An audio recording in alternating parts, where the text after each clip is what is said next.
Hello, everyone. Welcome to an all new episode of the Indic Explorer Show. I'm your host, Vineet. Please don't forget to like, comment, and subscribe to the channel. We need all your love and support, so please continue to support us like you have till now. I have a very interesting guest here today with me, Professor Vamsee Juluri. Welcome to the show, Professor. Thank you, Vineet. It's a pleasure to be here. So, today's podcast, we are actually going to talk a little bit about a few articles that Professor Juluri has written. But before we start that, could you introduce yourself for the people who don't know you, sir? Certainly. My name is Vamsee Krishna Juluri. The American form shortened my name to Vamsee Juluri, but my original name is even longer, but Vamsee Juluri is fine, or Professor Juluri, as my students call me.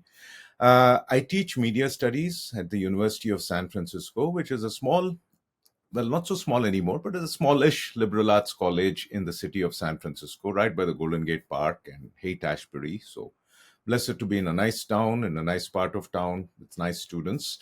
So I've been teaching there for about 20 years now. But my hometown is Hyderabad, from the Telugu-speaking states. I got interested in media studies after dropping out from engineering in Bangalore back in the 80s. And basically, I got into this because I like to write, and I was very fascinated by the media. And perhaps I also should mention my family context, because my mother used to be in the movies, and she passed away just this year. Uh, some of your viewers or their parents or grandparents may recognize her name. My mother was the actress Jamuna, and Milan in Hindi movies, Krishna Tulabaram in Telugu, and she acted in a lot of movies. So I grew up in a media house in a way. And I think after I quit engineering, I began to get very fascinated by the media revolution happening in India in the 90s. And then I also like to write. So over the years, I've been fortunate to have managed to write a lot of books. My first few books were more academic. One is called Becoming a Global Audience. That was a study of MTV in India in the 90s. Then another book of mine is called Bollywood Nation, India Through Its Cinema. It's a study of modern India through some popular films, and that was published, I think, about 10 years ago. Then I've written some novels. The Mythologist, which is sort of a literary novel about a young man who grows up in the Telugu film industry, whose family goes into politics. And so it's all about belief and perception and things like that. And I'm also working on a trilogy called the Kishkinda Chronicles. And you might be able to see the Mythologist and the Kishkinda Chronicles over my shoulder, but I'll share the links perhaps later with you so you can share with your readers. So the Kishkinda Chronicles is historical fiction in the sense, well, no, it's mythological fiction, sorry. I don't purport to represent history there. It's just a sort of fantasy story about prehistoric times with characters named Hanuman and Vali and Sugriva and Kesari and so on. Inspired by Hanuman, but a completely different story with a sort of green message. So I'm sort of struggling with writing part three. Advice to young writers: if you're writing a trilogy, finish the whole thing. Don't take a break. But that. And I guess the book which sort of frames our conversation for today and much of my writing in my columns in the Huffington Post earlier and in Indian Express and First Post more recently, uh, is about the representation of Hinduism in the media. And, this has been a very challenging topic because I've been growing as I learn in this. Um, so I wrote a book about 10 years ago called Rearming Hinduism: Nature, Hinduphobia, and the Return of Indian Intelligence. So Rearming Hinduism has an image of the Hampi Narasimhaswamy on the cover, missing his hand and missing his consort, goddess Lakshmi. So that image of a desecrated Narasimhaswamy at that time seemed to represent the crisis, the cultural crisis we were all stuck in, which is we didn't have a hand to write our own story with as Hindus. So that book uh, did very well. A lot of people, responded to it. I think it struck a chord, and I've had a tough time again writing a sequel to it. but I'm building on some ideas. I'm writing columns and so on. So where I am in terms of my writing and thinking is that many of the challenges facing the world today, and specifically facing people in India and the Hindu diaspora, can be understood by paying more attention to two things. One is the topic of propaganda. Not just studying communication and representation, but studying a form of communication that has been highly weaponized to manipulate, deceive, get obedience. It's very, very lethal in many ways. And the other dimension that is also seeming very relevant to me, particularly in the case of Hinduism or Sanatana Dharma, is the question of intergenerational communication, intergenerational Sure. continuity. So these are the two broad themes I'm at right now, and yeah, that's what I'm teaching and writing Okay. and trying to converse more about. Great. So basically, you're in the academia in a liberal arts college, and you speak about Hinduism, Hindu phobia, and especially in the West. So not too many like you. So it's great to have you. So my first, so the we will obviously put the three articles that you wrote for first post in the show notes. I want you to talk Mhm. about why did you write this series of articles, and specifically in the context of what you mean in terms of vertical and horizontal coercions that exist in Hinduism, because your first article talks about how Hindus have a missing sense of collective harm, right? So, can you talk about this a little bit? Sure. So the two axes, or the two ideas around which it seems we should be cultivating our understanding of the present situation, in society, in culture, and so on, is through what I call vertical flows through time and horizontal coercions. Okay. So horizontal coercions are basically the arms of propaganda, which are a reality, right? They exist in the modern world. So in the modern world, we live in something that scholars call a mass society. And this is one of the first concepts you discuss when you get into the social sciences, particularly in media studies. So if you look at this whole progression through a focus on media and media technology, and I'll start with that because uh, I mean, not to reproduce my class entirely and bore your viewers, but I'll make it very brief. So, if you look at the different forms of mass communication and media in the world and think about historically at what point in time did each one come about and what is the role they're playing? Okay. So, the oldest form of communication is speech. Okay. So, you go back one, two, three hundreds, thousands of generations, you go back to something like maybe even millions of years ago. Some are prehistoric, maybe even pre-human ancestors making sounds. Okay, and somewhere down the line, scholars say maybe a few 100,000 years ago, something like language started to get formed. So for thousands of years, for hundreds of generations, the spoken word and of course the song was the only form of communication. So each society, each community, whether they were living in a cave or in a tribe, wherever, all communication was in the air. It couldn't be preserved. Then later you have, sculpture and painting, cave art. Eventually you have writing and the formation of the written word, and civilizations like Egypt, the Middle East, Indus Valley, Harappa. All these things starts to happen around the same time. Scripts get used. So this is about say 5,000 years ago.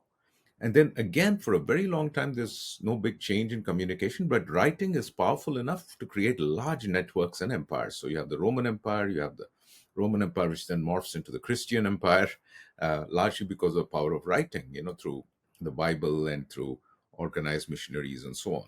So all of these you see over time, horizontal societies are starting to get bigger. In the time of speech, it was very small. It was just face to face, right? So people in a cave had one society and another cave had another society, very local. Then, as communication technology starts to get more and more sophisticated, society starts getting more and more horizontal and so on. And then, for a long time, it's only writing. Then, around the 1500s, the time of the Enlightenment and the modernity and Columbus, all these big changes, the printing press is invented by Gutenberg. Okay, And what happens in that same time? The Protestant Revolution in Europe.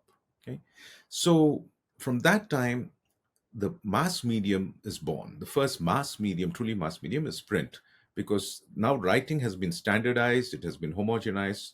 So the same visual, verbal, neurological, cultural experience is now blasting all over the world in a very uniform form. And in that 500-year period, you see the birth of nation states, you see the modern world forming. Then around 1850, you see another technology enabling this horizontal integration, and that is the birth invention of the telegraph. You know, not even wireless yet. The whole world is networked, between 1850 and 1900 through these telegraph wires. They figured out how they can use electricity to instantly transmit messages. So by the early 1900s, the precursors of the internet are there in a way, right? The whole world is one global horizontal society.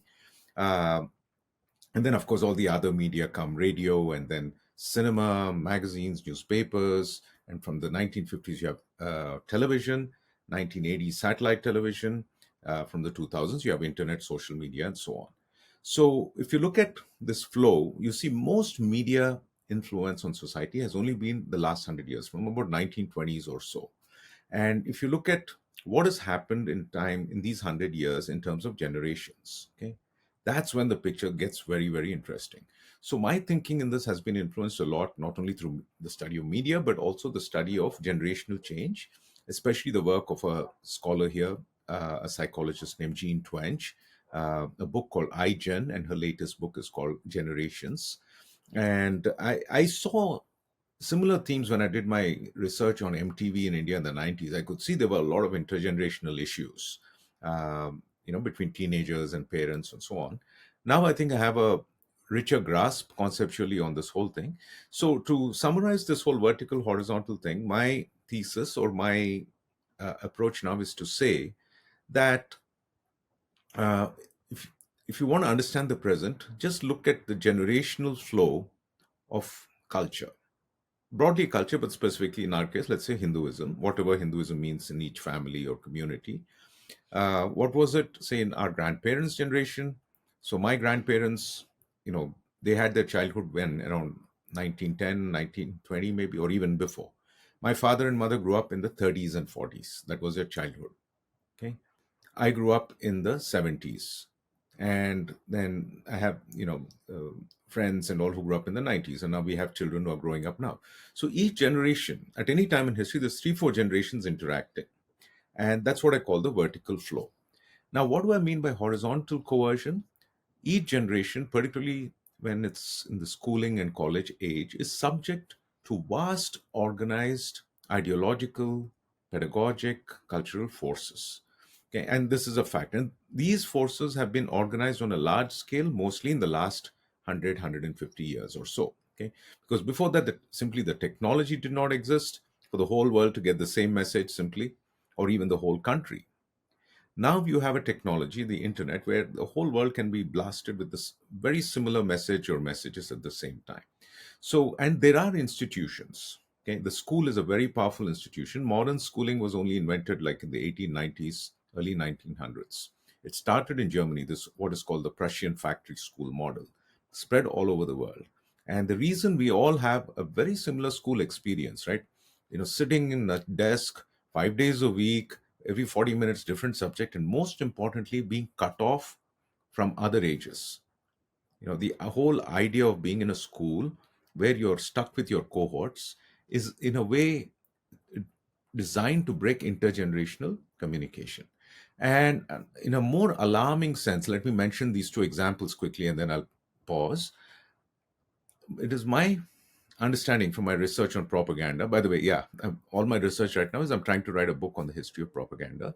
The most effective and powerful kind of propaganda is not what we see at this moment in time. Like today, somebody may put a lie on the internet, tomorrow it will be retracted. Okay, that is one kind of propaganda. But to really understand propaganda, you have to look at it over time, over generations.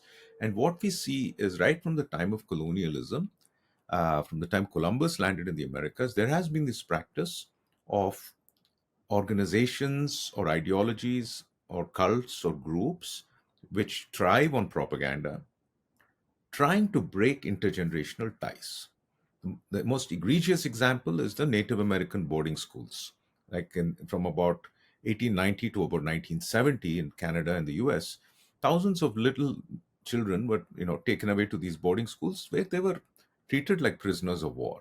They were brainwashed, their hair was cut off, they were not allowed to speak their mother tongues, they couldn't keep their vibhuti or kumkum or whatever the Native American symbols were. Uh, so, in this way, I could see that we live in a society where horizontal coercion is very pervasive, and unfortunately, we are not trained to recognize it.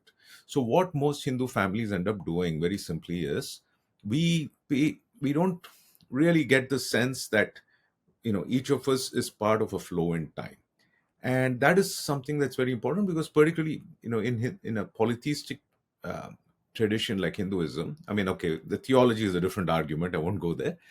There is diversity, right? I mean, the Hinduism that I experienced is quite different. I mean, not very different, but it's quite different from, say, what you grew up with or what my neighbor grew up with. All the same, there are now broad, collective experiences and understandings, like you were saying earlier. So, how does, say, a Hindu in, Kerala sympathize with, say, what something is happening in Assam or whatever? So we are living in very horizontal time, interconnected times, but the culture that we are concerned about is largely vertical. It's micronation, it's micro traditional. So that is the challenge now. So I'm just trying to say, if we start looking at both time and space, then we may get a better understanding of what's going on. Uh, Now, my question is, you mentioned that with the coming of printing press, etc., there was a certain level of uniformity. Mhm. I would slightly differ on that. The reason being, it accompanied the mushrooming of Protestant Reformation, right?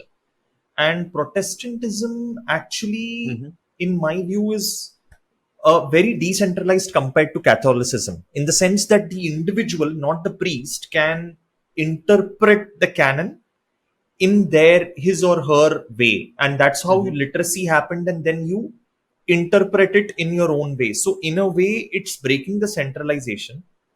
So my point here is, can horizontal not be made an ally for Mhm. Indics or Hindus, in the sense that this is a challenge Mhm. that we specifically face? If you look at other communities like the Jewish community, the Armenian community, they also face certain, in that sense, that they have to fit in those societies, or the Vietnamese, right? But they don't lose their tie Mhm. to the, to the, to either their country, in the same way that sometimes Hindus tend to buckle under the horizontal pressure. It seems to be a very specific problem to Hindus and maybe a few other communities. Why is that so? So, yeah, no, wow, that's a rich question. The interesting thing about the Protestant Revolution, from what I have been learning of late, is that it was an uprising against an earlier form of centralized organization, right? Let's say the Catholic Church. And there were revolutions and reformations before. I mean, you can look at it again, even if you look at the history of the West in intergenerational terms. I think right from the beginning, you see this kind of overthrowing of the older generation, overthrowing of the old gods. And so, I mean, once the old gods are overthrown, by the way, I should tell you viewers about this wonderful movie which has had a great influence on my thinking. It's called Agora, starring uh, forget her name. It'll come to me. The mummy actress Rachel Weisz as the mathematician Hypatia. So it is set in Alexandria at the time of the Christian Revolution. So you actually see what happens when the last quote unquote pagan generation is overthrown. And so when you see that, and of course, when you also read books like The Darkening Age and Catherine Nixie. The Final Pagan Generation, yeah. So you start to see that there is a pattern here. There is a pattern here, and it's a pattern. And I'm not just making it up; it's a pattern which is very useful to organizations and institutions which want to maintain control, which want to have horizontal control at the moment, and also reproduce it over time. So I think in one of the articles I suggested this idea of a monopoly on vertical transmission. So that is where I think the biggest fight or the survival issue is right now, because in a way, Hinduism or Hinduisms are so fluid and diverse. It's like if somebody tries to put you in a box, there's always cracks that people it seeps through. And I think, and of course, people were also fight where the threat was more in your face in the past. People were, Shivaji's time and so on. People were ready to confront it.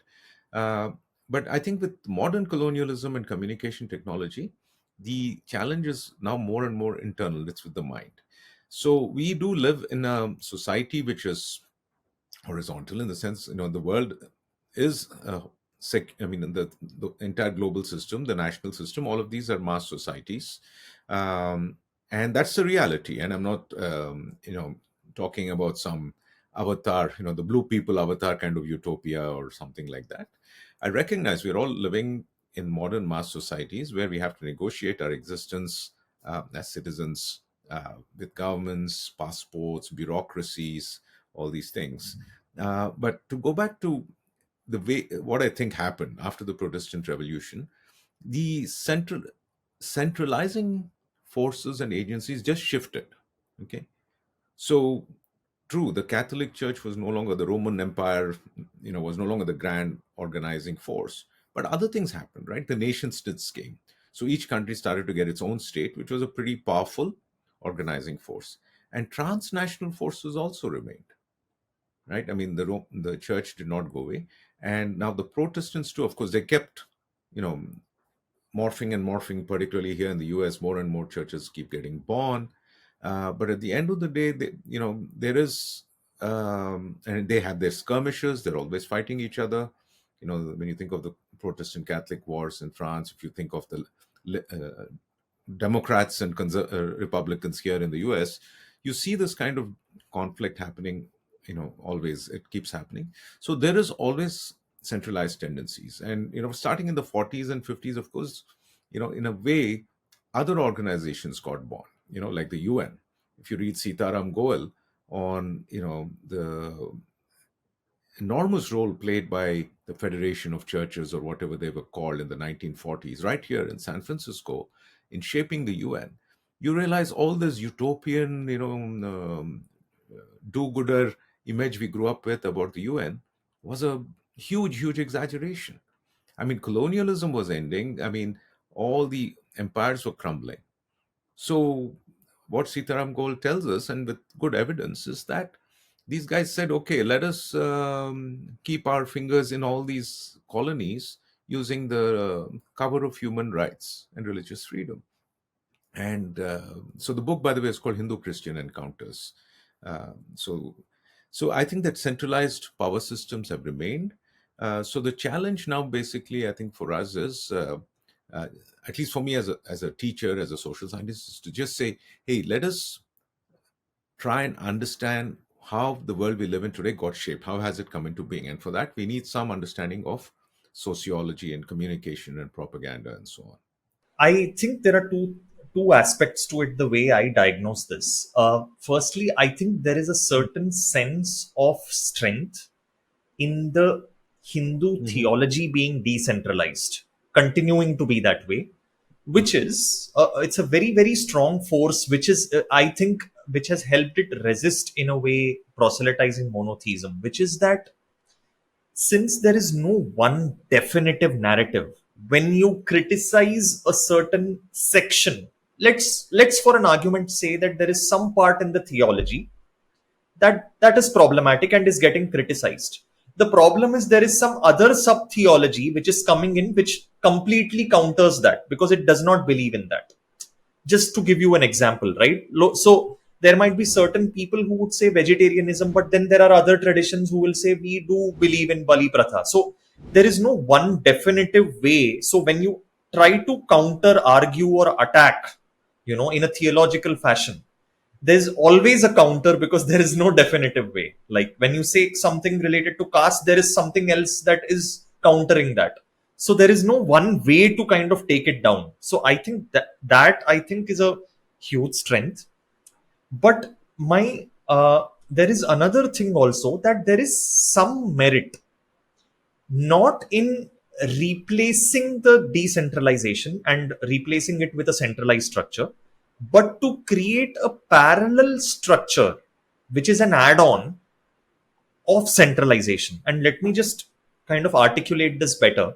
So, the theology remaining Sure. decentralized, but in the socio cultural domain, in the societal domain, a certain amount of centralization. Because, I know that modernity is a bad word for a lot of people, but I think there is a need to uh, accept that we live in a modern world, and we will need to respond to it. And it need not be in the Western view of modernity, but our own Indic view of modernity, which is change with continuity, right?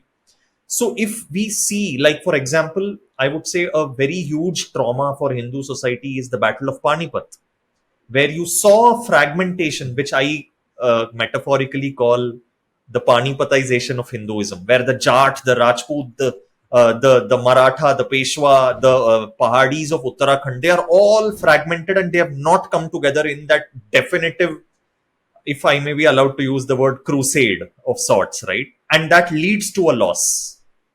So there is some merit. For example, if there is a battle going on in Sabarimala, should only the Hindus of Pathanamthitta district or Kerala respond? Or should the Hindus who are in Assam worshipping the Kamakhya Devi, who have the strongest counter to that, right? You're using the decentralization in the theology and bringing it in centralized form in society. So you need a little bit of both, because there is some quality in quantity also. And sorry, I mean, I know I'm going a little long, but this is an area that interests me a lot, because if you even read Catherine Nixie's Sure. book, one thing that becomes very Mhm. palpable is this whole thing of substance and salience. What is similar in us versus what separates us from the other, right? Every city state in the Roman Empire thought of an attack in Mhm. their city or their patron deity. The other cities didn't think of it as an attack on them because it's some other deity, right? They didn't think of it as, oh, ye hamara hi tradition hai, so we need to come also because tomorrow it could be us. So both the pagan experience and the Hindu experience actually merit a case for parallel centralization. What do you think about this? Excellent. No, I think you are foreshadowing the my concerns in the first article and articulating it in your own way. And you're absolutely right about this. In fact, so in a sense, my concern is not with prescribing anything. I'm neither prescribing micro fragmentation nor mass unification. I'm trying to describe what I have seen as the relative successes and failures of both, and I'm trying to understand the causes, of why we are doing what we do and why we are not doing what we need to do and why we are so stupid in some ways, frankly, bluntly. And I'll tell you how I see this challenge in terms of unification, or as everybody, because everybody keeps saying Hindu unity and all that.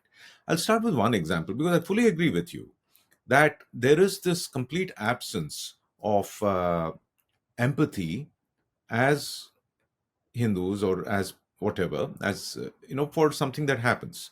I mean, forget, I mean, that I'm not saying forget, but I'm saying Sabrimala and Kamakhya is a wonderful, it's so contrapuntal and very geographically, culturally, gender, so many ways. It's a great example of what you said. Now, the challenge is,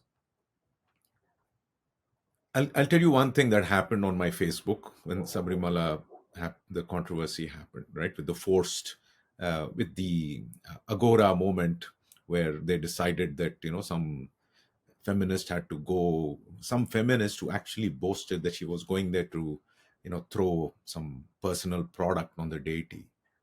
Okay. And that she was being hailed, if I'm not mistaken, by the world press as this great Joan of Arc or feminist liberator of this patriarchal temple. Sorry, I don't want to get into how ugly it got then, and I'm fully grateful to everybody, but from the women in the villages of the forest there, to our intellectual leadership, or everybody, so many people did very well. You'd mentioned Upward earlier. I know that the Temple Collectives and Sai Deepak and so many more people, made a very strong case. I The only name I remember is I'm mentioning what I remember. Okay, I'll tell you what happened then. Just process this for a second, please. So I shared a picture of a group of women, village women, simple saris, elderly grannies, surrounded by some, trees, coconut trees or whatever, from Kerala. What was happening was, as the journalists and tourists and, you know, crusading activists started to come, the women from the villages there blocked the roads. Okay, and there was a photo that came in some newspaper of a group of small, very, very poor, ordinary tribal, women or whatever, local indigenous ladies, stopping these cars full of big city journalists and, people trying to make a point. And I put that photo on my Facebook, and I compared it to that famous photo of Tiananmen Square in 89, where one man is stopping all the tanks. Okay. So I said, this is resistance. Because, here you have a top down, elitist, clueless, policy, which is going to destroy the what that temple, that place means to the people who worship there. So I just said, this is like that, or whatever. Now, obviously, a lot of my friends on Facebook, liked it and they agreed. One of my old school friends, okay, who I've not seen in 20, 30 years, also living in the US, doesn't interact with me much, suddenly lands in there and says, this is very bad. What? No, this picture is so regressive. And so I invited him to debate. I said, are you a Ayappa devotee? Do you go to Sabrimala? No answer. I said, okay, you go to your temple in wherever you are in the US? No answer. And slowly we had a little bit of a debate. It was polite. But here's the thing. This guy, this old friend of mine, is not a stakeholder. Okay. Or maybe he's a stakeholder in a different sense, because I remember the only pictures he would post on Facebook is his barbecue grill and his huge suburban bar in his mansion. Okay. Nice guy. I'm not saying anything, but I know many of our friends are more. That's their choice. That's cool. But think about what happened in that moment. Here's a guy who hardly interacts with me on Facebook. He sees a picture of me praising these village women protesting and stopping these phony liberators from coming. And he says, oh, this is regressive. This is very bad. So I said, look, these villagers believe in that deity their whole life. Whatever struggles they face as subalterns, as working class people, that God is there for them. That's what keeps them going. And you're sitting in your bar, in your backyard barbecue somewhere in America on Facebook, and you don't believe probably in Ayappa Swami, you don't go to the temple, you forget it, you don't put on the mala for 40 days and go to Sabrimala. You're not a stakeholder, as people say these days, right? And here you are punching away your righteousness, signaling your, political and moral awakeness on Facebook. So, what I'm trying to say with this example is, because of the persuasive story that is being told about the planet through these horizontal technologies like the internet and social media and pop culture and so on, everybody now has a stake in defending human rights, even where they have no idea what's going on. Okay, so their idea of this, guys, my friend's idea of human rights now is, there are these women devotees who are yearning to go, and these patriarchal Brahmins are stopping them from coming there. Now, so that is one side of the picture. There is already this kind of mass persuasion has happened. Now we come to the crux of your question. What about the people who do believe in Ayappa and the sanctity of Sabrimala and also Kamakya and Puri and Kashi, all these places like us? What do we do? And this is where I think this we are at a very tricky conjuncture, crossroads in time. And now we obviously do not have that kind of ubiquitous story where people all know, like, hey, if a temple is attacked in Canada or Australia or somewhere else, I have to feel. I mean, I do feel bad. You probably feel bad too. That's why we are talking to each other. And most of your viewers also feel bad. Now, the challenge is, how does it translate into action? And that is where we get to the failures of the Hindu horizontal effort. Let me cut to the chase here. Okay. And I've come to see this firsthand the last 9 years.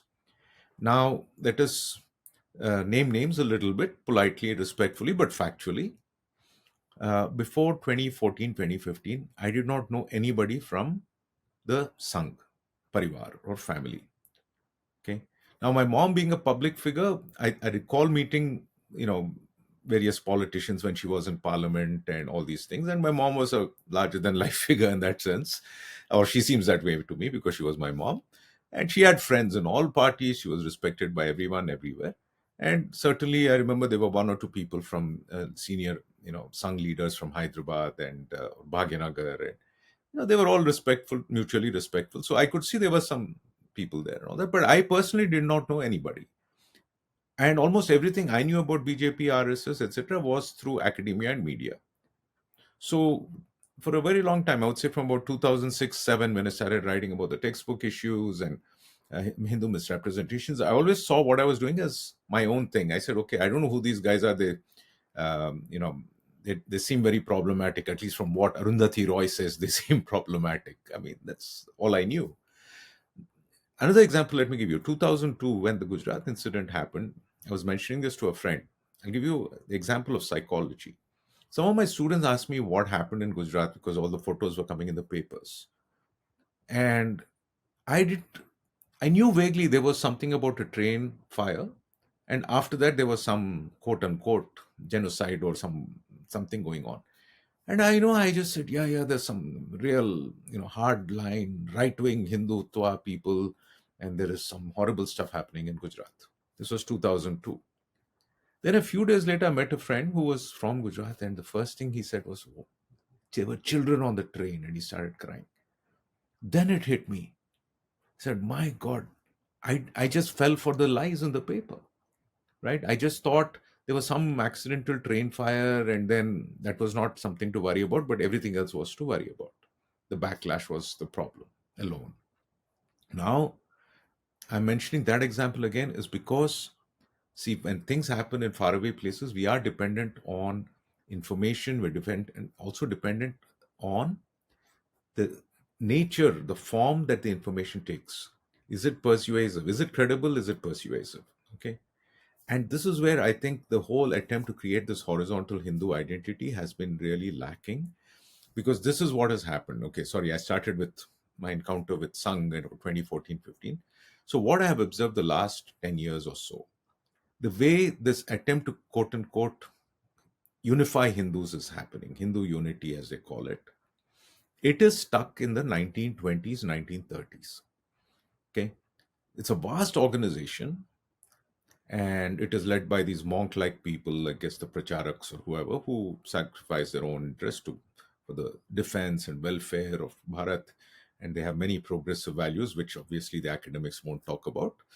All that is good, but the problem is they are living and operating in a paradigm which was about 100 years ago, where literally, partition had happened, people needed protection. So in a context like that, yes, and Hindus don't have a congregational, horizontal experience, because everyone has their own traditions, temples, everything is private.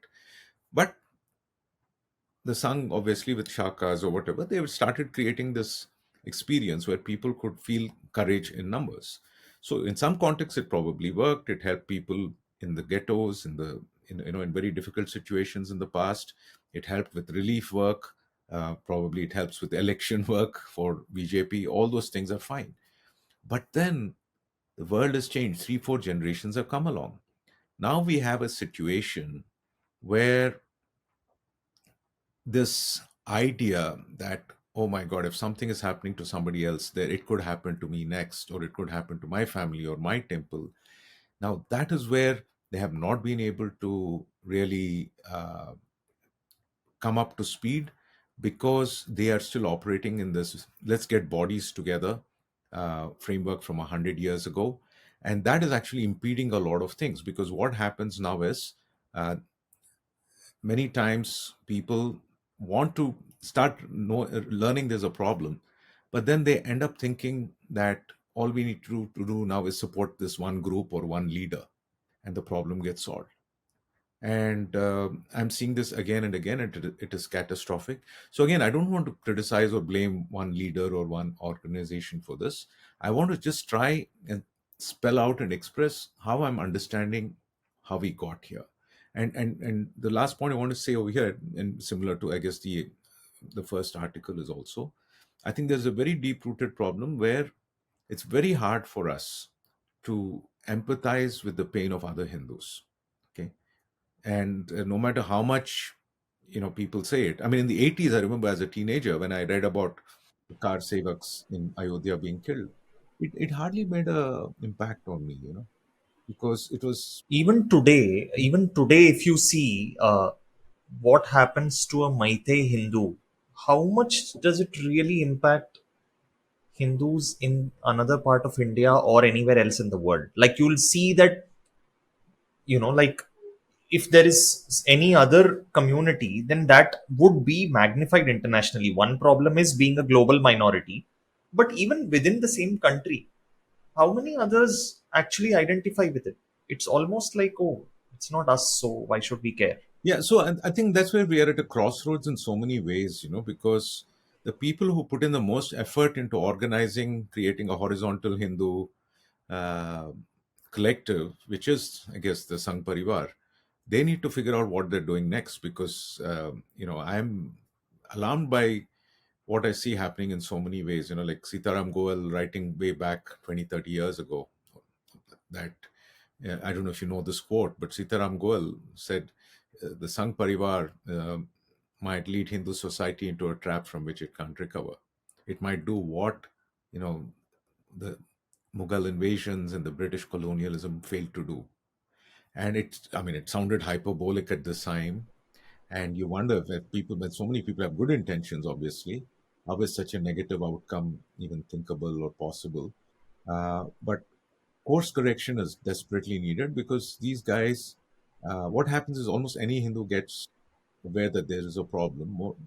There is this effort to co-opt them, or control them, because that's how a big entity grows, an organization or a party or anything. So, what I'm seeing happening right now is uh, there is neither the freedom for Hindus to do what they can on their own and fight their little battle and survive, nor at the same time is there strength coming from this supposed Sangathan or unity or organization, because there it is like a dinosaur. It's a huge beast, but you know it takes them 10 years to understand X or Y. And a lot of times things don't change. I mean, I'll give you an example of California right now. 2 days ago, a friend of a friend, very, very warm and much liked uh, parent, a gentleman named Milan Makwana, uh, was in the Cupertino City Council meeting, where apparently the city council had promised them that they would do something which no politician had done till now, which is they would issue a resolution opposing this very controversial legislation called SB 403, which I'll quickly mention to your viewers if you've not heard of it. This is State Bill 403. It was proposed by State Senator Aisha Wahab, who's like the representative, like the MLA here for the Fremont area, which is like the hotbed. You probably, know every Indian has cousins or friends in Fremont, and many Indians campaigned for her because she's a Democrat, and everyone wanted to get rid of Trump, etc. And Senator Wahab, in collaboration with some very controversial lobbying groups, proposed this legislation saying that you know there needs to be scrutiny and training about caste. There is like rampant caste discrimination happening in the Indian diaspora. And it's been a mess, because now when people just say anti-caste bill, anybody, like my friend who wanted to liberate Sabarimala sitting in America, people will say, yeah, of course you're against caste. But when you actually think about what are they implying? What are they saying is caste?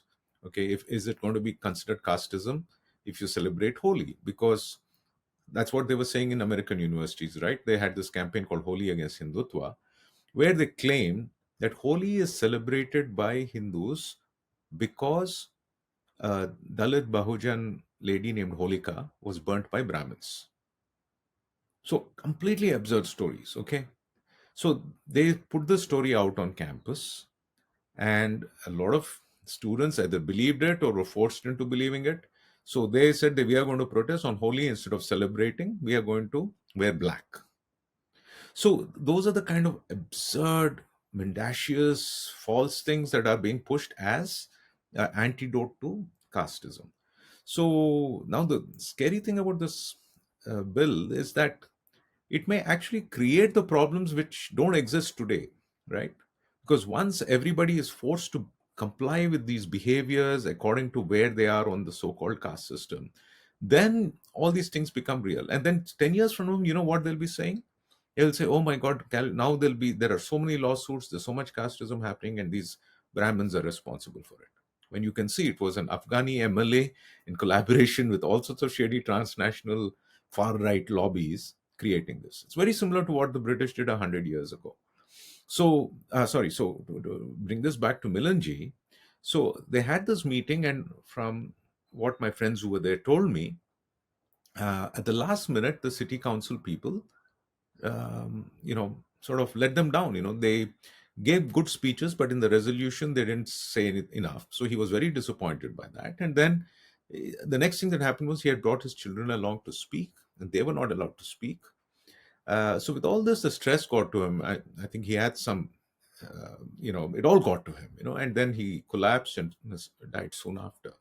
So what I'm trying to say is here you have somebody who for years and years has been passionately working for this, a father of two small children. Okay. And I'm not saying that, we should have a mob and, because we are not a martyr culture in that sense. But end of the day, people who don't know him, like I hardly know him, he's just a friend of a friend. I had tears in my eyes looking at the video of him speaking. Okay. And let's face it, weekend is starting here in America today. How many Indians are even thinking of Milind Makwana today? This poor man and his two little children. No, everybody, they'll go to Tahoe skiing, they'll go to Costco shopping. Everybody's in their own world. And okay, the Sangh and the Hindu activists, they will have some meeting, they will talk about how what a nice guy he was and so on. But where is the fury? Where is the real desire to get something done? And before I forget, let me just say what I have been saying for the last several years, and I'll say this again, there are all these big ticket Hindu groups, right? Like the Hindu American Foundation, which raises 3-4 million, I'm told, every year. And everybody is told, oh, they're the smartest ones. Everyone has to follow them. And and every time the media wants to interview other people, somehow they end up being the Hindu face because they're very, very coy. They want to rock the boat, whatever. Why have these guys, and they say they're getting connections with the politicians. So, and I'm not just saying one group, or the Hindu groups in general. Okay, the other side has managed to bring a law which you say is Hindu phobic, which is targeting Hindus, right? How come you have not managed to get a law tabled making Hindu phobia illegal, right? Now, if they want to make a law saying caste discrimination is illegal, now 99% of Hindus already agree that caste discrimination is illegal. We don't like it. We won't support it. Plus, according to existing laws, I'm told it is already illegal, caste discrimination. Okay. Yes. Now, on the other hand, Hindu phobia, even though there was explicit anti-Hindu riots from the early 1900s to the 1920s, culminating in a legal, eugenic, genetic-based judgment saying you guys Indians are not Caucasian, you can't be in this country, and everyone got kicked out in the 1920s. And they start coming back only in the 60s, even though the US is complicit in the Bangladesh Hindu genocide, even though in the 80s there are dot buster gangs explicitly terrorizing Hindus. And even now, openly, both from the right and the left, you see Hindu phobia and you see people demonizing Hindus. Why are the Hindu groups? No, they have not done anything. So what is this unity? This unity, again, I said, this is the 1920s. If we all gather together and go back to our homes, everything will be fine. There is no concept of building anything. Okay, so you need to build something, and this is where I'll just tell you my solution and stop there. Sure. The problem is whenever people talk about Hindu unity, they're all the time trying to think of what is Hinduism. How do we explain to people what is Hinduism? How do we explain to people what is caste? So now they've all arrived at this idea that caste is not caste, varna, jati. They're all throwing. Maybe I'm jumping to the third article about words, but anyway, so they're all the time they're throwing words indefensibly, trying to define something that is so complex and vast and pluralistic, and that is why we are stuck. On the other hand, and this will answer your question about what is the common point, where can unity happen, where can organization happen, where can solidarity and alliance building happen, is through consensus about this idea of anti-Hindu hatred or prejudice, of Hindu phobia. I think if everyone can focus on Hindu phobia and fighting that, then you have something to work on. Okay, that is a common platform. Because for 500 years you've been called a pagan heathen, then kafir, and now Hindu has already been being made into a bad word. So if everyone had that focus ideologically, intellectually, politically, strategically, and say, okay, we can't agree on defining what is Hinduism or what is Varna Jati or what is this, what is that. Let us make this the common point, that we have this common experience of being prejudiced and facing prejudice and being othered. So let us come to an agreement. Let us fund proper scholarly university based research. And these guys are such snobs. When they think of universities, they think if you send an email to some president or vice president with an Indian name, he will say, oh my God, they are all Indians. I will ban Hindu phobia. It doesn't work that way. You need peer reviewed publications. You need professors in academia. There's not a lot of us. There's maybe 5 or 6 people who are willing to stick their necks out and who are competent enough and know how to do it. You know, give these professors time and money to take 1 or 2 years off. Sit with 10 grad students, pay them good stipends, and come up with a solid body of data and facts and prescriptions. Okay, because I have seen two movements become mainstream under my nose, in front of my eyes. Okay, in the 90s, the LGBT movement was very, very fringe. I saw how they started in the universities. The students slowly, 1 or 2 students would come, then other people would come, faculty would get hired, and homophobia, transphobia, all these things in 10, 20 years, they built it up really big. Now, merits, demerits, that's a different issue, but I'm just saying this was a movement that went mainstream. Same thing with anti-Islamophobia. Now, Hinduphobia, unfortunately, has been trapped in the fringes because it's just something, it's a free hashtag that people type every now and then. So just imagine every time something happens to somebody in the Hindu community, you go, you meet some politician, you say blah, blah, blah, they'll say there. At most, you get a resolution saying Hindus are good people. Okay. So that is the crisis today. We don't have a horizontal organization because we are not yet clear on what we want to organize around. I'll pause there. I agree with you in the sense that I think, the problem is twofold. One is Mhm. that US itself is an individualistic society, right? And no Mhm. matter how much Asians have stronger families, and we know that even in the US, still the society around them is individualistic. So the influence of horizontal automatically, especially in Western countries, is much, much higher. That is Mhm. one issue. Second is in India, also there is horizontal coercion, but the unit of family still, even today, grounds people to a large extent, right? Even if there are horizontal coercions. Now, in the past, one would Mhm. have made the argument that these horizontal coercions were, in a way, pulling you away from dharma. But now, what has happened is, in the last decade or so, the horizontal also has become pro dharma. I would say it's actually now the mainstream. So, Although, again, the disclaimer here is an average Hindu today, a youngster of today, is far less religious than a Hindu liberal of the past. That is also the truth. But Okay. but Okay. but yeah, but despite that truth, the horizontal is not, that pressure is not that strong in India because it's actually gone the other way. So in India, that problem Fair. is not that pronounced, but cultural deracination still is taking place. In the US, it's Okay. a whole different problem. And I think the issue of horizontal also is that, I think you mentioned it somewhere, that there is a Telugu Mhm. association, there is a Gujarati Mhm. association. How will you address Hindu phobia if you're very small in the overall scheme of things as a population? In that, if you fragment into different languages, where is the Hindu association? Like, and what does a association of that kind do in terms of community building? Like coming together and engaging in social action or community action. Like, just to use a corporate word here, team building measures kya hai?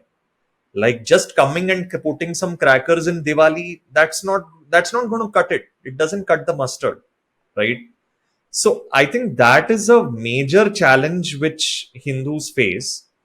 But I will say that couple of things did give me heart. One was, I think it was in Rutgers University, the anti-Hindu phobia conference against the dismantling Hindutva conference that happened. I think it happened in Rutgers, where there were certain terms that were coined, and something happened in a very structured fashion, which is quite rare. And also, I think there was a lot of pushback on the swastika and the hooked cross issue in terms of legislations, in the sense that it's a different symbol, it has a different meaning. And I think there is some education in the West now that this means something different for Hindus to some extent, I think. So these were two cases, but having said that, overall, I don't think it's still on the negative side. There is much more work to be done. Yeah. So, well, I'll address the hopeful part first because I'm tempted to agree with you on your assessment of India. Because I think there is a new horizontal emerging, which is Hindu and national, or Hindu national, or Indic, or whatever you want to call it. You're right. I think the vertical ritualistic ceremonial transmission may be diminished, but a sense of identity, a sense of solidarity, perhaps even, that is definitely happening. I mean, when you see young people on social media and all that, so I will grant you that. And there too, there is a lot of diversity. I think you have the technocratic right wing, which is really favored by the BJP, it looks like.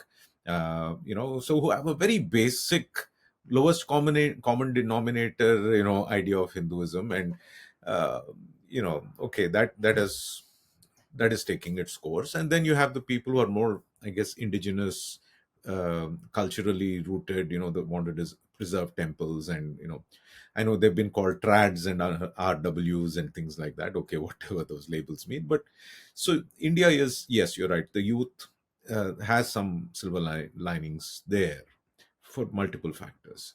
So I'll say a couple of things about the situation in the US. You rightly pointed out that the horizontal is much more coercive here, and it snaps.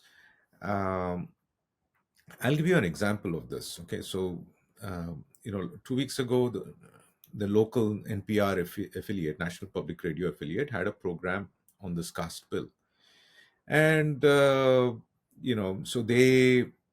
one of the people who was initially invited to be the Hindu spokesperson there, or spokesman there, called me and said they have 3-4 people for the other side. They're just talking to me, one person.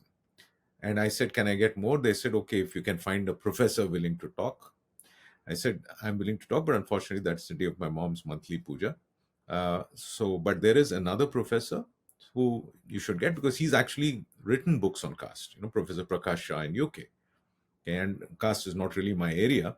At best, I can talk about biases or patterns I see in the skewed media coverage. But Professor Shah is a historian of the caste laws and everything, in the British colonial times, and the present, everything.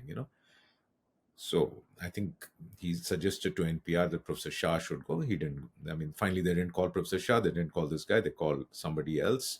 I think in the final program there were three people for the bill, one person opposing it. Again, the Hindu American Foundation people. And towards the end, there were two phone calls. Okay, and I'll tell you, this is the key point I want to make here. The first one was somebody who was opposing the bill. Gentleman called in and said, "My surname is so and so. Can you guess my caste?" Okay. No, obviously, nobody can. And even somebody who's grown up in India, that was not a surname I had heard. I'd bet, it was completely difficult for me to guess. No, so the point was made. I wish he had stopped there, but then he went on to say, "Oh, we Indians pay so much taxes. Why are we being?" So this is the whole thing. It always sounds like we are talking about money, and we are good people. We work hard. We pay taxes. Why are you doing this to us? So persuasively, that's true. What he's saying is true. I feel the pain, but you know what? Persuasively, it doesn't work. Now let's go to the second caller they took. The second caller is, you can tell by the accent, is an ABCD kid, somebody born and brought up here. What does this young man do? He goes on there and says, "I can't believe these guys are opposing the caste bill. It's ridiculous to say there's no casteism in America because you know what? I hear my parents talking and they've been so casteist." So the denunciation of parents by second generation Americans of Indian origin is a very widespread phenomenon. And even during all these controversial hearings over the Cisco case and California Labor Board, all these things, I'm told, and I saw it during the textbook issue 10 years ago, you'll see this difference. Most of the people who are kind of opposing these, Hindu-phobic laws, or who complain of Hindu phobia, will have Indian accents. They're FOBs, as they're called, right? And many of them will also now openly say, "We are Dalits, we are Bahujan Adivasis, we are so-called lower caste, we don't need this law." Same thing happened with Milanji. He goes and he says, "I'm a member of a marginalized community. I didn't ask for you guys to come and make this law to protect me. The laws you're making are going to hurt us." And poor man, he dies soon after that. So you have the so-called subaltern Hindus opposing the so-called progressives here. And then you have a lot of these kids, and many of them, what they do is they'll come and say, "I'm from an upper caste Savarna family, and I've heard my parents say casteist things. So we need this law." And so again, you see this warped verticality going on here. And I really wonder sometimes when I hear these kids. I mean, by nature, I tend to be very patient when when students say something which they're not informed about. But I really wonder when I see some of the American kids here, when you denounce your parents as castists or whatever, have you really thought this through? The parents who have probably spent $500,000 to go to Harvard or Brown or some posh college, to learn something about the world. Is that the best you can do, to just say they're casteist and to you know pass on the ideologies of these shady lobbying groups? So anyway, so yeah, so I think the problem here is the vertical is highly messed up. And but the two things are intertwined here. I'll tell you what one of the problems is. Informally, what I've noticed here, the generational transmission is a little better in the US among families which are more middle class, and down to earth. Okay. The higher people are up the socioeconomic ladder, right? And I'll mention this because I've seen a lot of young people in India, young people who usually write "Okay, boomer" to anybody who's old and pro Hindutva. There's this perception that Modi is supported by these rich Hindus, NRIs, and all that stuff. When you look at the wealthiest people in the US, right? Sorry, the wealthiest Indian Americans, like the Silicon Valley CEOs and people like that, you don't see them on this side ideologically at all. Okay, most of them. So to go back to the example you mentioned, okay, about the Telugu, Tamil Sangams, etc. See, you mentioned the word fragmentation. Okay, so that word presupposes that there was some unity before, or there ought to be prescriptively some unity as Indians, especially in a foreign country. Now, unfortunately, or fortunately, that's virtually impossible. Okay. Now, where it is possible is maybe 20, 30 years ago or 50 years ago, when people just came, and let's say there were just 4 or 5 Indians in a small town, in a campus town, let's say, then yes, everybody takes care of each other. And maybe even now in smaller towns that's there. But in a big place like in California where there's so many Indians, people are, pretty much independent. And so there is no real necessity, I think, for people to quote unquote unite. Now, the thing about these sangams and associations is many of them, frankly, are not even really about preserving their own ancestral culture. Okay. Like there are at least two or three big Telugu associations, and they're dominated by two politically dominant castes in Andhra, Telangana. Okay. So it's been like that for 50 years. And I don't know with Tamil, Kannada, other groups, but I'm assuming there are things like that too. But the point I was trying to make when I mentioned that in the article is, so when you have this law, this SB 403, which claims that Indians have brought the caste system along here, and it is going to, and the people opposing it, which is the two or three Hindu associations, when you are arguing that it's going to affect all Indians, all businesses, why is it that you're not able to convince, say, the Telugu Association or Tamil Association or even the professional ones? Like there's this big investor conference, I think, that took place called TAI, all the Silicon Valley types go there. Those guys didn't put out a statement. So, on the contrary, I remember the founder of Hotmail wrote an article saying he supports SB 403, and then again he sort of backtracked a bit or something. So, you have this very peculiar situation where the people in trying to do Hindu unity or anti-Hindu phobia are not even able to persuade everybody around them. And one of the reasons they're not able to do that is, again, I can offer only academic solutions to start with, but we should start with those. I'm writing about why we think the way we do, right? If you just go around wishing, saying, "Oh, these guys are not uniting, not look at us, we united, we came together for a parade, we came together for some meeting," but what have you achieved? You have not managed to set up a center for Hindu phobia studies in a university. That's the only way to start things in this country. Okay, you're not able to, you know, persuade these temples because in every temple has got its own little baggage they're carrying. So I think we are in a very very uh, vulnerable and unfortunate situation, at least here in the U.S. Yeah.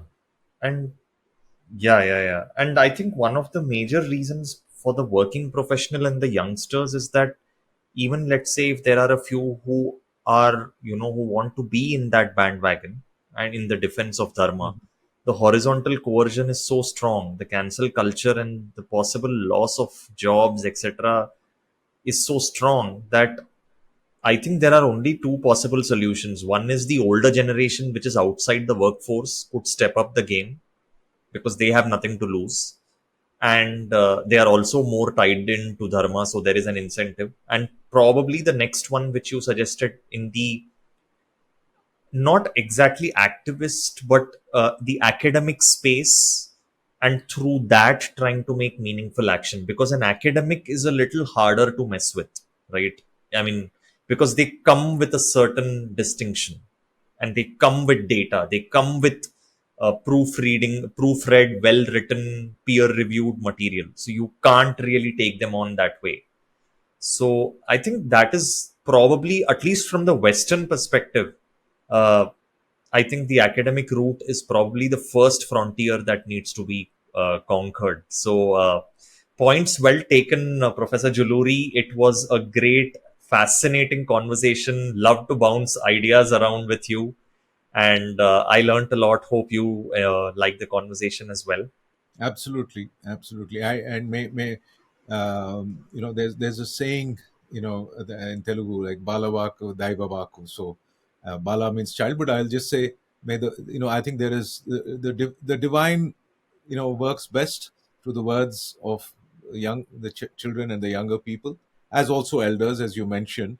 And it's, I think, people. So I'll end on a generational perspective note, which is that, again, look, this was a bit of an intergenerational conversation for us, I think.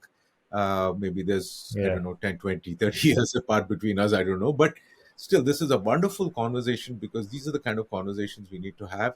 where we are very tuned, very sensitive to the fact that, things like language, community, caste, region, nationality, race, all these things are secondary. Okay, I mean, the quirks of nature or location. But the thing that is really unifying us is our journey through time. Let's face it. Okay, because I've been through my 20s and 30s, which you've been through. You're going to be in your 50s and 60s. So we all are going to age. We've all had childhood. We're all going through this journey through time. And the more we cultivate intergenerational empathy, that is a idea I'm really trying to develop. The more we understand intergenerational empathy, and you said it too, right? The way you kind of said, okay, elders can do certain things, young people can't. So it's wonderful. The more we pay more attention to that, the more attention we pay to, you know, what we can do for dharma or preserving culture, say in over time. Okay, what are we doing to make sure that 10 years from now, say the next generation also has some interest in this? The more we cultivate that, I think the better chance we have for doing all this. Okay. Yeah, time will tell. Time Absolutely. will tell. Thank you so much, everyone, for joining us. Please don't forget to like, comment, share, and subscribe to the channel. Until next time, signing off.